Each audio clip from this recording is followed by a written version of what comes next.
We have a brand new look at the characters of X-Men Apocalypse thanks to Entertainment Weekly. So by now you've noticed that Oscar Isaac's version of Apocalypse looks more like Ivan Ooze from the Mighty Morphin Power Rangers movie. They call me Ivan Ooze. We also have Magneto and Psylocke, which you may agree or disagree on how you feel about Psylocke's interpretation, Storm's interpretation.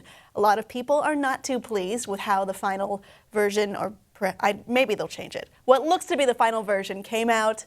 And I tend to agree. I mean, we've seen, at this point, cosplayers doing a better job.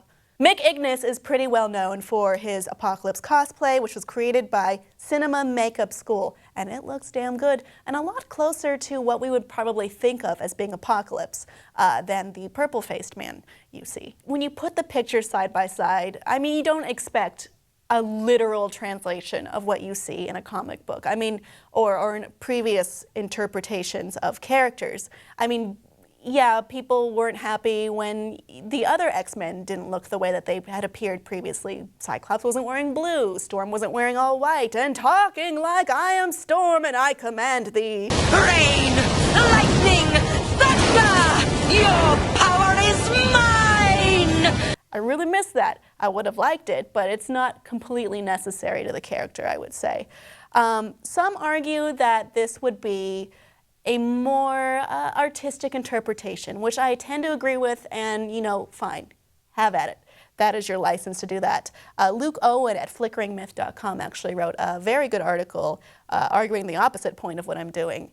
And it does bring up some excellent points, which is that Bryan Singer wasn't recreating the comics Apocalypse for the movie. He was creating his own version of Apocalypse for his X-Men world, which makes sense when we look at movies like previous superhero movies. Like, look at Tim Burton's Batman, look at Christopher Nolan's Batman.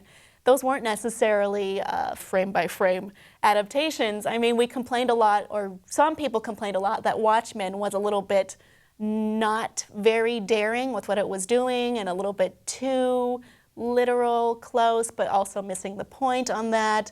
That's a different criticism altogether, I think.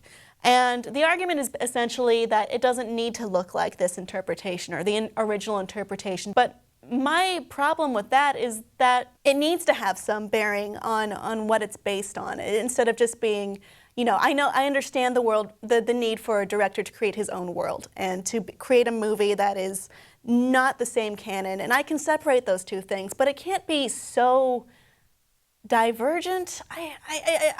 When you throw, let's use Ant-Man as an example. When you throw cheeky little mentions to people who might know about the backstory, about the history, about the character, and expect them to go, oh yeah, and then love your movie, I would expect that the character would look more like that version. I don't know. And then he just looks really goofy to me. It seems like a waste of Oscar Isaac, who we are now all loving as we see more and more in different work.